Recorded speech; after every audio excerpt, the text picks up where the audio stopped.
Hey guys, Saf here with another Raid Shadow Legends video, and I'm back from Gamescom. It's been a bit of a quiet time on the channel, just because I've been away, I've been traveling, so I haven't been able to get involved with all of the exciting events that is going on right now with the Asgard Divide. I'm expecting us to get some fusion announcements in the next few days for the Thor fusion that we know is coming. And so far, it's been pretty good. I've managed to get my Loki. I've been playing around with him, trying to figure out where is the best place to use him. Now, I know there's a lot of videos already out there on how to play him, how to use him, but I'll probably do a video in kind of looking at how I think I will use him and the best way to get the most out of him for different places, for all the different people who are going to be acquiring Loki the Deceiver, who looks very cool, I have to say. I don't really know why he's like insanely ginger, but that's kind of cool, whatnot, and all that kind of thing. Now, what I want to talk about today is the new event dungeon that we have live in the game so far. It is a new kind of style of event dungeon where we fight a temporary boss for a time. I guess they're going to like rotate this with different events in the future. Right now, we are fighting Odin, and one of the new things we can get from here is this new pinpoint variable set. It is the only place so far that you can get pinpoint, which looks to be an okay set. The only reason why I say it's okay, these intercept stacks are only as good as the length that they remain. So you can just simply remove the intercept stacks and then you have no protection. Now, it is as good as a protection 9-piece set. It is also not that far off like a perfect speed set in terms of like having 3 times 12%. So from a speed perspective with a little bit of accuracy, it's quite good. It's kind of the opposite of Feral. Feral is more accuracy driven, less speed. This is more speed driven, less accuracy. Now, what is also unique is this is the first dungeon where you can get both accessories and artifacts in the same drop, and there's still an opportunity for you to get ancient shards. So we're going to look at the drop rates today and work out which dungeon stage is the best one to farm. What are the odds? How does it feel on each different stage? Unfortunately, you also get kind of rubbish sets. I don't really understand why they've added these extra rubbish sets, because it's not like we have an infinite amount of time to farm this pinpoint set. 7 weeks, 6 days, and we all know, based on dungeon drop rates, to get anything meaningful, it takes significant amounts of energy to be able to get this. And if you add in the context of the accessories, it becomes even worse, because I'm not just trying to get a pinpoint chest, I'm now trying to get a pinpoint chest for the right faction, in the sense that I need a banner to finish my 9 pieces on high elf. Now I need a specific banner on a specific faction. That's not even taking into account then the need for like a primary stat. So it's going to take a long time for us to be able to get some good stuff out of this. So the fact that they've loaded it also in with like sets you don't really want, it feels a bit poor. And they're not even that exciting. I mean, Days, it's probably the one set in the game right now that has absolute zero value for most people, because you're never going to use it in Sand Devil, and you're always going to go for more of a harder crowd control set like Stun in other areas. So I don't really know why Days. Curing's quite good. Crit damage is kind of old because you have kill stroke sets and other things right now. I just don't really see the need for that. And, you know, we have Perception, we have Feral, we have Pinpoint. Accuracy is so out of the meta. I just don't understand why we've got these like extremely starter ones when most people are looking at this dungeon as kind of like a limited time thing. We don't really want to be getting limited time 2021 sets. That's just bizarre to me.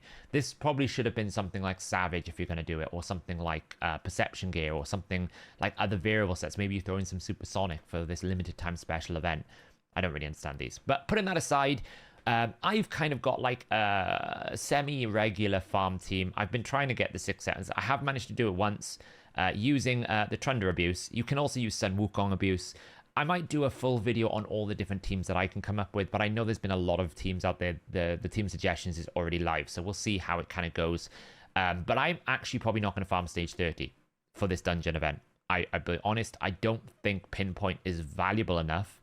So I don't really need to get really, really, really good pieces. So Odin's Trial, this is the first dungeon. I was expecting this to come, which is why I built a team for it. We have got a Immortal Soulstone at 3,500. We have this chest, which, you know, is pretty good. Ideally, you would want another Immortal Soulstone or the Quartz. Ideally, maybe the Dust or the Void Shards. I really wouldn't want a 4-star chicken, and I really would not want one of these these multi-battles. I would rather avoid those. If you can get another Immortal Soulstone, that's a very efficient dungeon. It's very efficient here that you can get. So there's also a Primal Shot if you win. Nobody really cares about that, to be honest. I would suggest people aim for this, and we'll have a look now to see how much energy that is going to cost. They did split the table of rewards here, but it is exactly the same kind of point totals as all other dungeons. I don't really know why we split it if we're going to have the same amount of points. Now, just before we get into the math behind the drop rates, all of the information about the enemies you're fighting is on the stages tool. There was a bit of an issue when we first loaded it because of the way that they were calculating the stats of the enemies you were facing. We fixed that now. So the numbers you see here are basically the stats that you're going to be facing in these dungeons. All of the stages are available for you to look at depending on which stage you want. It also does have the individual reward drop rates for those stages. I'm going to be showing you a table in a moment of all of the numbers aggregated so you can see how it compares on each different stages. But you can basically look in here, check the different stats, and also link directly to the champions guide so you can see what they are doing. The stages tool is fully up to date for this new dungeon. Now, we have got a lot of numbers here. For some reason, the gods over at Playroom decided to make 30 stages, which is always difficult to then fit into an Excel spreadsheet. So we're going to do our best here to kind of like zoom in and see what we want to do. Now, obviously, some people might want to start at stage 16, 20, 24, 30, 25. So I've started it at stage 16. I feel like most people who have been playing for a couple of months or are sort of in a position where they can afford to spend energy on this dungeon are probably able to get up to at least stage 16 with relative comfort without feeling like they're really struggling. Those should be okay, which is why I've started at 16. And to be honest, if you're going any lower than 16, you're probably going to want to farm better dungeons. Things like the Dragon Dungeon for better gear, like speed gear and stuff like that.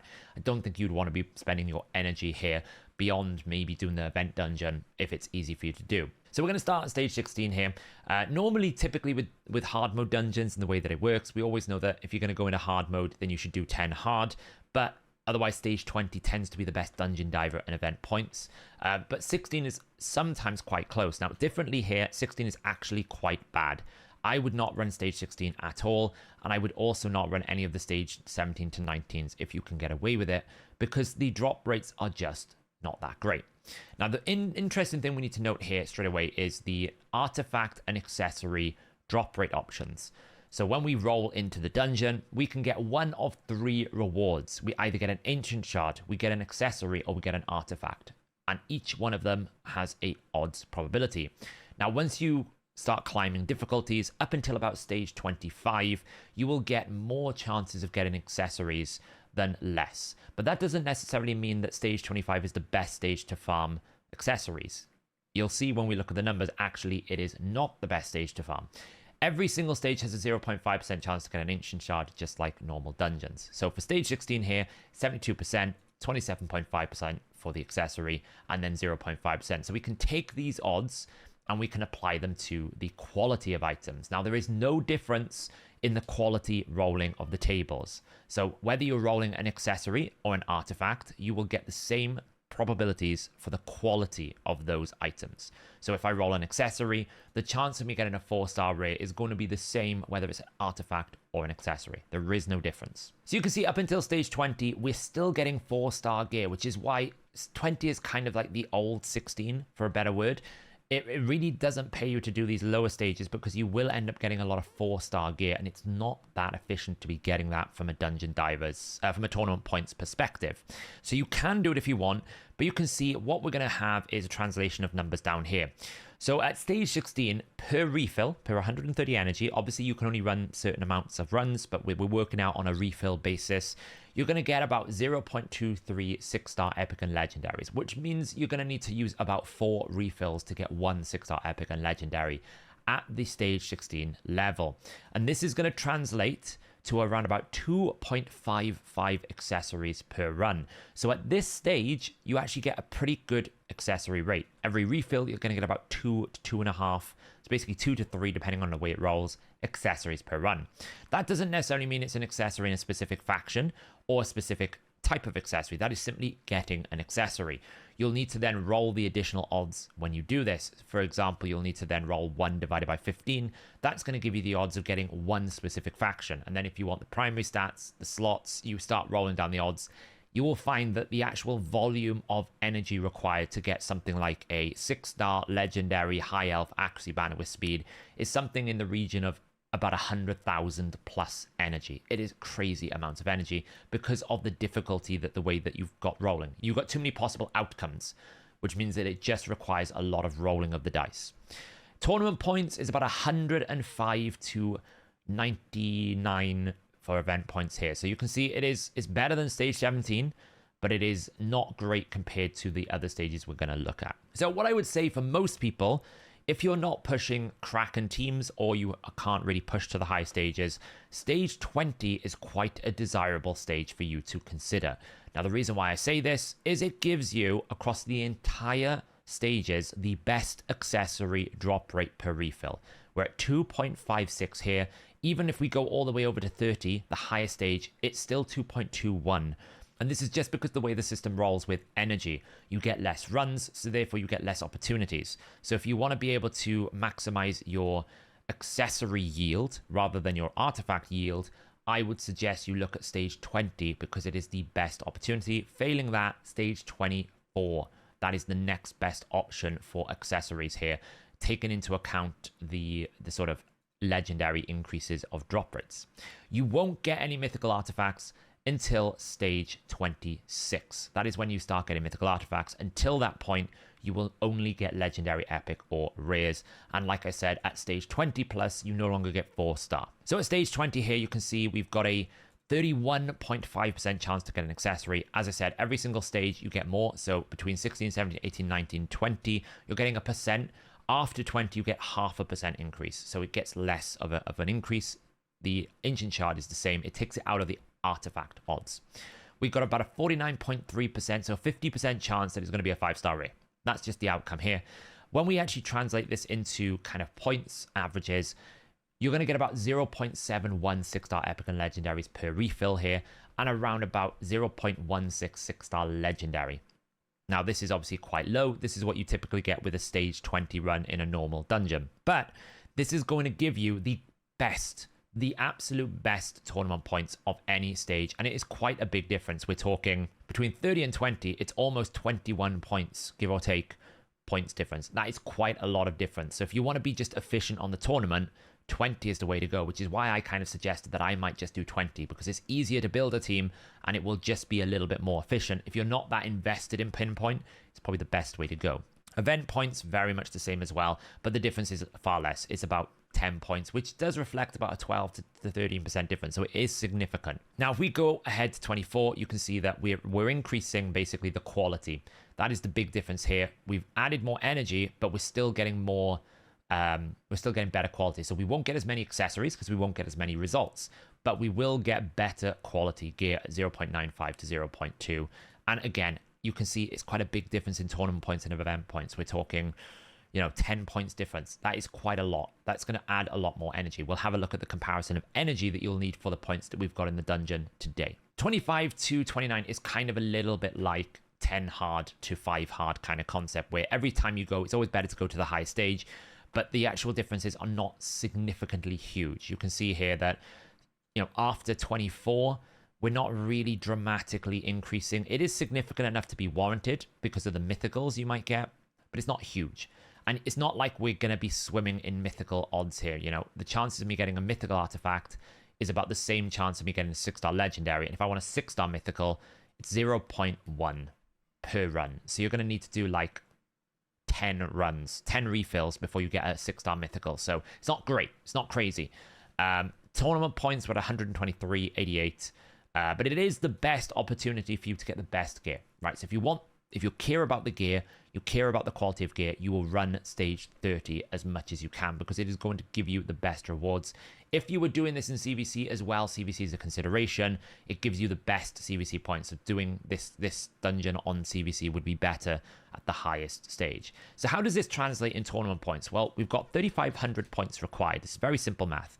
We take this, we divide it with these certain stages. So if we want to know how many refills we need, right? This is the refill count. Let's move it over here. We can just move this here. And we go refills, energy, runs. This is the easiest way for us to do this, okay? So we can basically say stage. This would be 20, what's the other stage? 24 and 30. Okay, it's very easy for us to do this math. We basically take this, divide it by this, and we take this, and we divide it by this. So we can see the refill count. Then we basically take this, and we times it with 130, because that's how much energy we're going to need to do. because we're doing this on a refill basis, right? How many points do we get per refill? We could even do it a bit more accurate, actually. Let's do it on per run, right? We'll use this tournament points per run number instead. It's much easier to do it that way. Okay, so this is what we come out with after looking at these numbers. You need 3,500 points. In order to do this at stage 20, you're going to need to do 197 runs. That is going to cost you 3,100 energy, give or take. 24, you can save yourself 5 runs. Not a massive difference, but it's going to be a massive energy difference. We're talking 300 more energy because the energy cost at 24 goes up by 2. So whilst you only need to do 5 less runs, every single run is going to cost you 2 more energy. So it's going to add up. And then if you do it at stage 30, you need 185 runs, but that is going to cost you 3,700 energy. So it's going to cost you an extra 550 energy for that gear. So what you're asking for, the question you're making is the extra effort and the increase of rewards, which are about 40 to 50% better rewards in terms of the quality of items you're going to get, worth the extra 550 energy you're going to consume, and possibly the time. And that's a big factor, because if you can do these in sort of like, if we just put some estimated time, let's just say you can do 20 in about 15 seconds, right? We're going to call it 15 seconds. Let's say you do 24 in about 60 seconds, or let's just say 45 seconds. And let's say that stage 30 takes you about 2 minutes because it's much more challenging. It's a harder content. If you do this at around about that kind of time, maybe 2 minutes is a bit much. Let's just say it is. It's going to be 120, right? Well, the amount of time it's going to take you to do all these events is a factor that you might want to consider. So if we map it out like this, well, we can see if it's going to take us 15 seconds on stage 20, you could probably wrap up the entire tournament in about 50 minutes because it's super fast and efficient. Even though it's more runs, you're doing it far quicker. If you want to do stage 30, well, if you're doing it 2 minutes, that's going to take you 370 minutes or about 6 hours of grinding to get that done. And you're not getting more dungeon diver points for doing that. So if you really want to try and do dungeon divers with this, then probably I would suggest the stage 20 is the best. Whilst you won't get the good gear, you will get more efficiency. So the real question you have to ask yourself, how important is pinpoint to you? If pinpoint is not important to you, you go to stage 20. Just save yourself the energy and time and do it efficiently on stage 20. Now, like I said, I've got a pretty quick team. I've got a Trunder team. I was trying different options. You can also do Wukong or Siegfried. Siegfried's, I think, the fastest time right now if you can get them to be scaled enough. This, for me, is a very efficient team. We set up the debuffs. Somehow he's got counterattack, which I don't really know why. Probably because the mobs are different. And we just kill it that way. I mean, that is a quick way to do it. Got an accessory there. I would suggest you keep all the bad accessories. It's probably worth it. But if we try to repeat the same team on stage 30, it becomes a lot more challenging. You have to get rid of the Asuga passives. That's the main issue here, because otherwise Asuga will not allow you to kill it. But the team works well sometimes, but it's not always going to work well. And that's the thing at stage 30 for me that I'm considering is, well, there's not a guarantee at stage 30 that I'll always do this. This team is not 100%. If I miss too many debuffs, if we don't get enough Helm Smasher procs or various different things, then this is what ends up happening. And now we're into this very uncomfortable stage where buffs have been spread, people are dying, and this is why I think I'm personally going to run stage 20. There are teams out there you can obviously burn and you can do it in various different ways. For me personally, I just think it's not worth. I'm not that fussed about pinpoint. But there you go, guys. That is the end of the video. Let me know in the comments below, what stage are you going to be farming, or are you just not going to bother? Are you not going to bother? I would say it's quite easy at stage 20 for anyone who is of a mid-game to late-game point of view. Beating stage 20 with a reasonable team, it doesn't require a 6-star Trunder. I could put anyone in here and I could do it in a good sort of 30-second window, because these enemies that you're fighting, they're nowhere near as strong, right? You're not having to deal with Unity champions. You're not having to deal with Valkyrie passives. It's quite quick to be able to farm this. I could probably bash this out and complete the tournament very quickly in no time at all. And I don't think the gear difference is going to be significant enough if you don't care for the gear. That's my opinion. I'm looking forward to hearing your opinions in the comments below. But there you go, guys. I am back now. I will be getting some more videos out over the next couple of weeks. But yeah, thanks for watching, and I'll catch you in the next video.